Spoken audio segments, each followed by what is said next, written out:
are. All our possessions and all our dreams loaded into this covered wagon, headed west in a wagon train to seek a new life at Fort Longo. Oh, boy, Mom. Hold me back. I can hardly wait, Ma. La-dee-da. Boys, future generations will remember us as the true pioneers. Or remember us as dumb victims of Indian attack. Boy, pioneers. Certainly beats being comfortable back east. You mean, don't you boys like the idea of being settlers? Oh, you bet, Oh, Mom. it's at the top of our list of things to do. Yeah, right after sticking our heads in a bucket of lye. Then you boys are saying you don't want to head out west. Oh, don't be silly, Mother. We can hardly wait for the water to run out so we can all dehydrate. Just smell that clean country dust. Now listen up, boys. I promised your pa on his deathbed that I'd bring you boys out here. It was your pa's dream. He knew he'd never make the trip, but he wanted us to try. Now what are we going to do, boys? Well, I'm certainly willing to follow the delirious babblings of a dying man. Yeah, me too. Sounds good to me. All right. I can take a hint.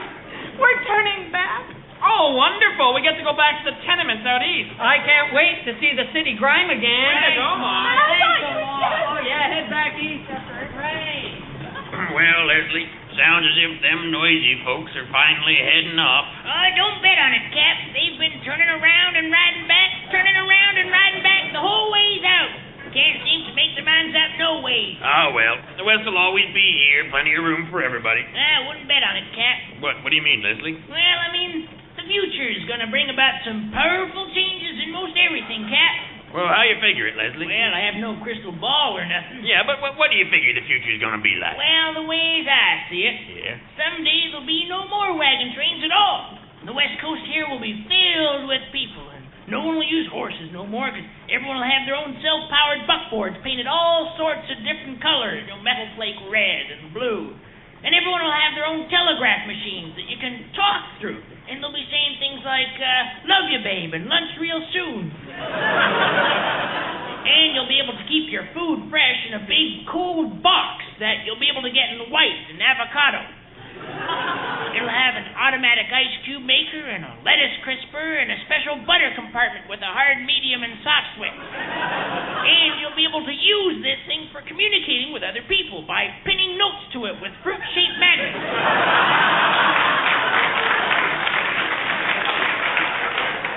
And you can pin Marmaduke cartoons from the daily newspapers.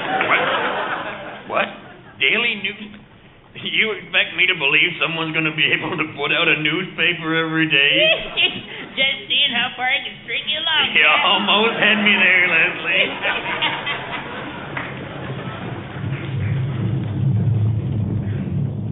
Halt! Who goes there? Sergeant Carson. Oh, evening, sir. Couldn't sleep? No, Private. Just thought I'd take a walk around the walls of old Fort Longo here. Well, you picked a lovely evening for it, sir. Think it's gonna rain?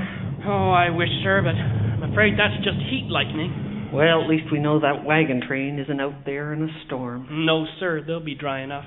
They arrive here next week. Next week. Always next week. Standing guard on the walls of the fort. How do you pass these endless hours, Private? Oh, well, sir, it's my job. I just do my job. I try to stay alert, and well, sometimes I pick at the wooden walls. You what?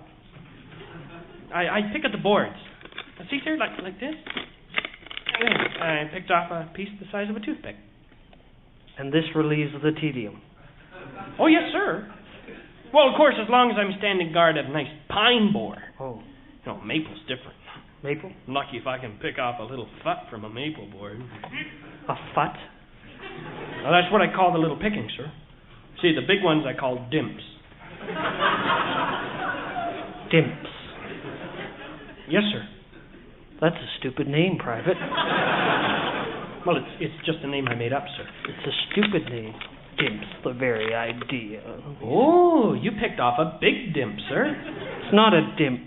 Dimp is a ridiculous name. That's a whooper. A whooper, sir? Certainly. Doesn't that look like a whooper? Well, begging your pardon, sir, but I always thought a whooper would have a little bark on it. Like this. No, that's not a whooper, Private. That's a plug. How about a kerp? No, a chuggle. A dirtle? How about tingle? A daub. Drumbo. What's going on here? Tan hut! Sorry, Major, sir. The private and I were only talking. That's no excuse for failing to challenge me as I was walking along the wall of the fort. I'm sorry, sir. You cannot forget how important it is that you remain alert at your post. I remember when I was a private, I pulled my fair share of guard duty. Bored, tired, trying to rip off a good glove. A glove, sir. Is that a sticky pine sliver? Oh, no, those are called googums. A glove, you know, a small piece of maple. No, those are futs, sir. Oh, no, fut is a gritty piece of bark like this.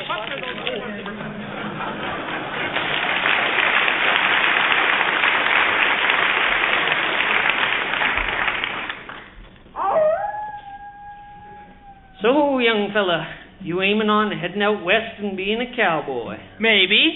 What if I am? So? Well, being a cowboy ain't as easy as you might think. Says you. And I think I'm doing just fine so far. Well, yeah, that could be, but I'd feel a lot better if you put your pistol away and stop crouching in the bushes behind me there. Why don't you come on up the fire and have some hot food? Sure. Why not? I can do that if I want. Hey, Kitty, let's have some of your Blue Angel goulash over here. If you don't have matches, you can borrow mine, kid. Here you go, boys. Say, young fella, that's quite the gun you got there. So, what if it is? You any good with that shooter? Yeah, I'm the best. I've heard that before. What's she talking about? Well, you see, young fella, out here in the West, every man carries a gun. So do a lot of women, even a few animals. Some men got 2 guns. Another guy might have 5. Select few have 14. Kitty here has 4. Me, I got 6. 3 in my holster, 2 in my saddle, 1 shoved up my horse's... Make your point. Now, Tex, do I do it now? No, not yet, Kitty. Right. Boy, I'm just saying that out here an argument is settled by gun. Now, the gun doesn't settle an argument. I mean, it can't mediate a debate. I suppose it could settle an argument if you threw it up in the air and you said, if the gun lands on its right side, I win. If it lands on its left side, then... What are you saying? Now, Tex? No, just a sec, Kitty. Always remember, kid, that out here, your gun does your talking for you. Well, I mean, your gun doesn't talk. It doesn't have lips. And I mean, it don't talk like Charlie McCarthy talking like, hello, my name is Happy, the talking gun. You can make me go boom boom. Now what? Oh, well, I'm just saying it's hard to be a cowboy. That's all. Now, Tex. Yeah, now, Kitty, hit it. Lord, it's hard to be a cowboy. You're rounding up cattle all day. Your aim must be true. Throw a lasso and you talk to your dapple gray. Lord, it's hard to be a cowboy. You need boots to support your feet. You buy a good steed that don't eat much feed and make sure you get a receipt. A cowboy's life is a hard life. A cowboy's hat is size 7. The boss lets you eat all the beans you can eat. But remember, lights out at 11. Lord, it's hard to be a cowboy. There's no roughage in the grub. You're working for the man with no dental plan, and there's deductions for the Christmas club. A cowboy's life is a hard life. A cowboy's voice is all key. Your gun must be steady and always at the ready, and they don't give you breaks to go pee. Lord, it's hard to be a cowboy. This here career don't suit me. I regret the sad day I got my BA with a master's in psychology. Lord, it's hard. Lord, it's hard. Lord, it's hard to be a cowboy.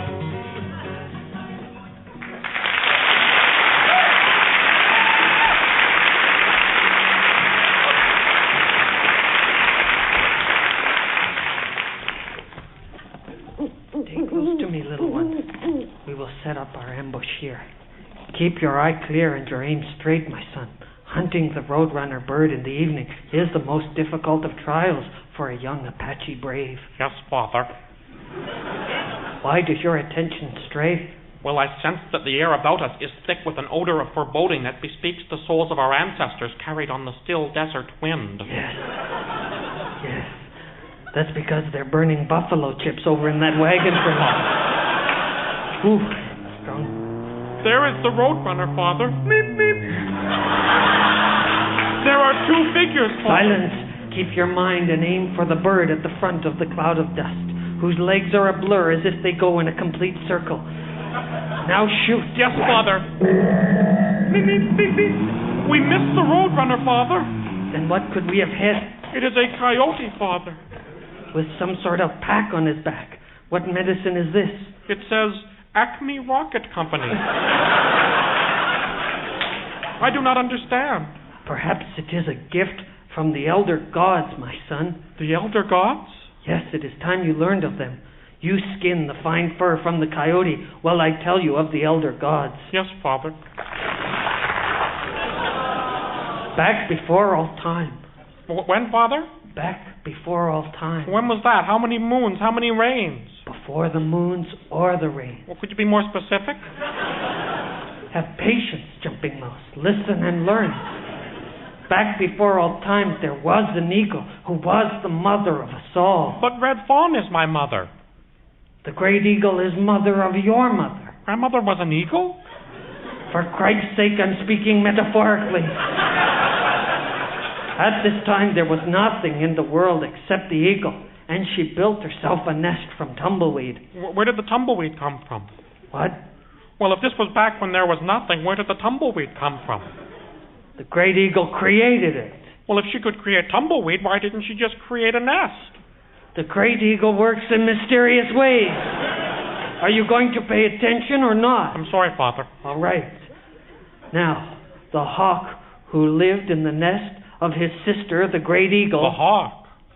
What's this hawk you're talking about? The hawk was the great eagle's mate.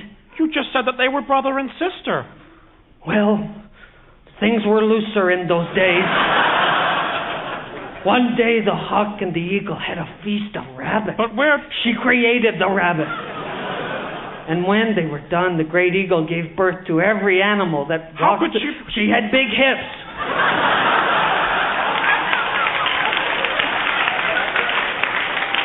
And then the hawk became jealous of his pride, the eagle. But who... Jealous of some guy, I don't know.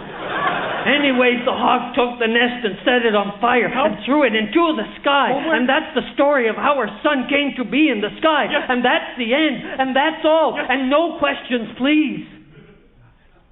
Yes, Father.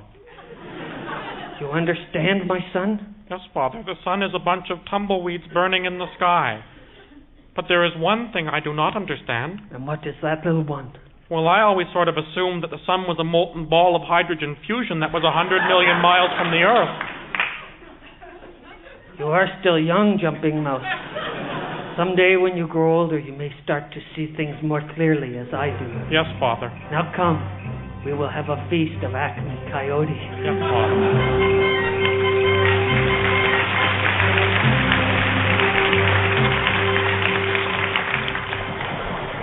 Whoa, airbrush. Whoa, get Stetner! Well, Leslie, these are mighty powerful rapids. You reckon the wagon train can cross this white water? Nope, river's too wide, too deep, too fast. Then how will we get to the other side? Well, let's build us a bridge. You mean a raft bridge out of scraps of wood? Of course not. I mean a suspension bridge. Can you do it? Sure, but I need 15 tons of forged iron, 3 tons of concrete, 500,000 feet of tensile steel cable, and a little toll booth with a retired security guard in it. Well, that's great. We got all them supplies left over from that three-dimensional sculpture we were going to build. Let's go. Lift that wire. Tote that junk. Work the rule. More tubers of wood. Stop touching yourself. Point that you know what. Increase your butt size. Suddenly soft. Man, last girder's in place, Cap. Move them out. Wagon, work, Leslie. You are the greatest scout ever. Sure, Cap, sure.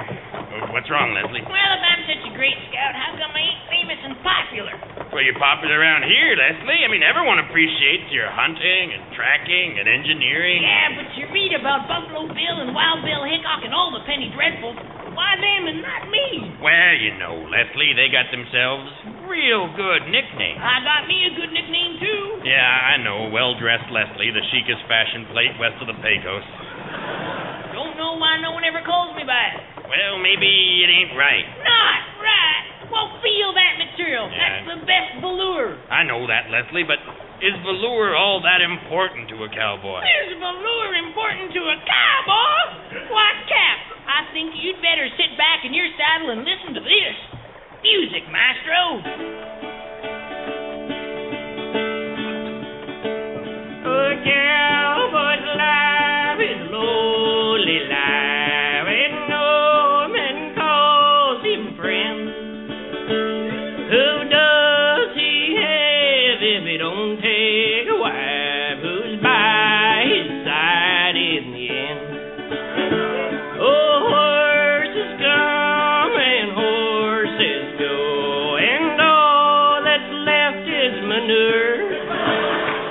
But a cowboy knows when the cold winds blow, he'll always have his velour. Oh, God made velour just for cowboys. It's stretchy and smooth and looks smart. When you rode 50 miles, you want that soft pile right next to your cowboy's heart. Yodelay.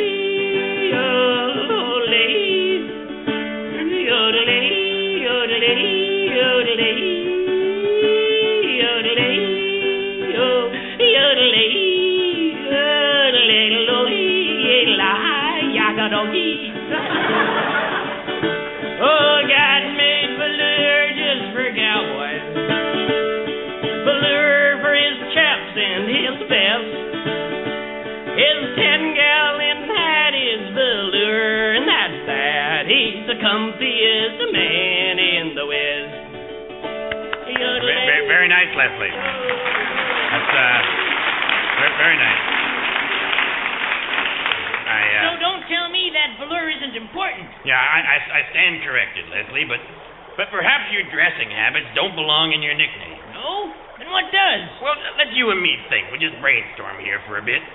Go over your good points. Let's see, you're a fast draw. The fastest. And a good shot. I can shoot the Acme pogo stick right out from under a caillou. And you're a real man. A real Leslie. Yeah, well, that may be your problem there. Leslie ain't a good name? Oh, it's a good name, only you need an even better one. Like what? Like Biff. Biff. Biff. Biff, it's manly. It sounds like someone being hit. Biff. Sounds like a laundry soap. Don't forget I'm mean. Rattlesnake Biff. And I'm fast. Lightning Rattlesnake Biff. And I can see real far. Eagle Eye Lightning Rattlesnake Biff. I can see someone riding this way. Prognosticating Eagle Eye Lightning Rattlesnake Biff. It's a cavalryman. Detail observing prognosticating Eagle Eye Rattlesnake. Whoa, profundity. Howdy, stranger. You've been shot up, son. Conversationalist detail observing I'm Sergeant Tyrone Blake, U.S. Cavalry. Who are you? He's conversationalist detail observing prognosticating Eagle Eye Lightning Rattlesnake Biff. Yeah, but you can call me Leslie. What? Where's your outfit, soldier? He's wearing it. I mean his regiment. Every man in my regiment is dead. What an unbelievable coincidence. All those young men just dying at once. No, he was massacred by Indians. Indians? Where? Indians? Where? Hey, don't worry. It was far from here. You see, I was riding alongside of General George Custer, and suddenly there was this transitional music to a flashback, and then...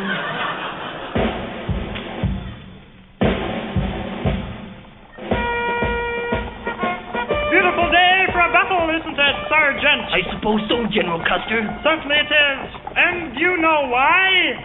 Because we have tactics. Tactics, sir? Tactics and geometrical precision will teach those savage redskins a lesson. What lesson is that, General? That the square of the hypotenuse is equal to the sum of the squares of the opposite two sides. If the ignorant pagans can't understand that kind of geometrical precision, then we'll just have to slaughter them. Do you have any orders for the men, General? Only that they keep in nice straight lines, clean lines. Good work, men. A crack regiment of geometricians if ever there was one. General! Thousands of Indians charging down on us, cornering us in this Fox Canyon. Ha-ha! Look at them rushing in all pell-mell. Backwards devils will never understand the art of war. They'll massacre us. Though they do seem to have a grasp of the craft of war. I'll form the men into a circle. Oh, that's too simple. Let's see some advanced width-point geometry. Form them into a rhombohedron. A rhombohedron? You heard me. Our parallelepiped whose faces are rhombus.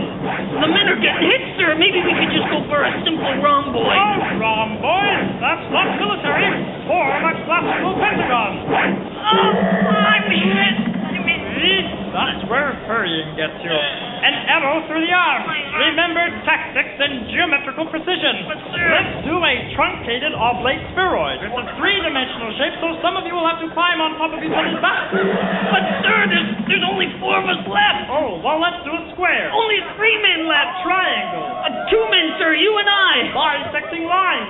But, sir, we don't have time for that.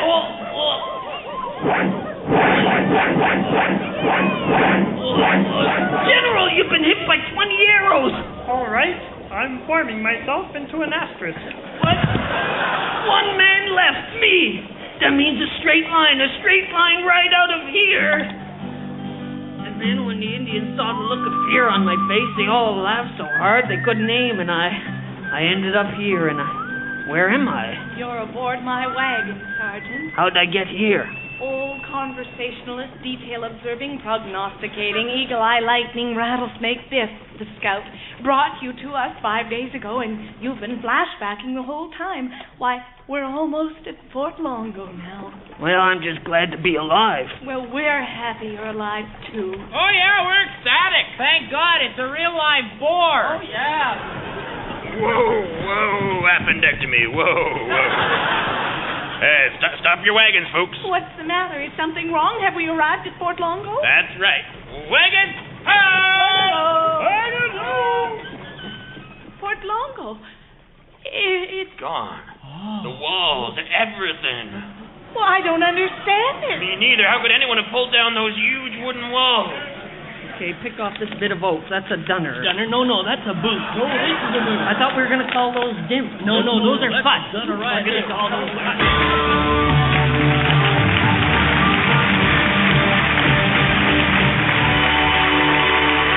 Thank you very much, ladies and gentlemen. You have been listening to Frantic Times. Conceived, written, and performed by the Frantics. Dan Riddican, Paul Shadow, Rick Green, and Peter Wildman. Special guest Meg Ruffman. Sound effects by Kathy Perry. Technical production was Brian Dawes, Mike Burnett, and Frank Story. Also, production assistant was the lumber Deborah Coffin. It was produced by David Milligan in the beautiful Blue Orchid Room. Have a nice day, everybody.